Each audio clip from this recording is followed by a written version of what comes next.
Зайырлықты түсінбеу бұл қоғамда неден туындайды? Біріншіден, әсіресе діндарлар арасында зайырлықты түсінбеу жалпы дін мен мемлекет арақатынасының тарихын білмеуден басталады.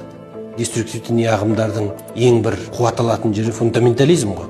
Фундаментализмде ислам фундаментализмі ретінде алғашқы дәуірлердегі мұсылман мемлекеті болды. Біз соған қарай сол сияқты мұсылман мемлекеті құруымыз керек дейтін сияқты дүниелерді айтады. Ол мұсылман мемлекет қалай болғандығын, ол жерде не болғандығын, оның ар жағын байыбына бармайды. Діндер тарих тұрғысынан қараған кезде бүкіл пайғамбарлар, әрине мемлекетпен пайғамбарлықты да қатар алып жүрген кейбір тұлғалар болған болуы мүмкін, бірақ діни тұрғыдан алған кезде, теологиялық тұрғыдан алған кезде бұл пайғамбарлар дінді жеткізушілер. Біздің мұсылмандық құқық тарихын қарап отырсақ, тарихы ташри ал-исламия дейтін арнайы сала бар.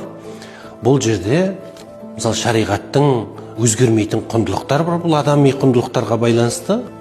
Дін дегеніміз бұл жалпы консультативті құбылыс ретінде қараймыз. Консультативті дегеніміз не? Мынаны жасасаңыз жақсы болады, мынаны жасасаңыз жаман болады дейтін тек қана консультативтік кеңестер береді. Ал бірақ оған мәжбүрлемейді дін.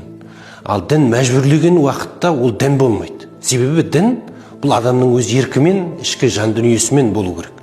Сондықтан бұл мәжбүрлеу, адамдарды күшпен қорқыту, үркіту арқылы дінге тарту дейтін дүниелер мүлдем дұрыс нәрсе емес. Діннің өзінде дұрыс нәрсе емес. Біздің ең басты жұмысымыз дәстүрлі діни бағытты насихаттауды күшейту керек, әрі ұлттық құндылықтарды насихаттау, сол жағынан көбірек жұмыс жасалу керек.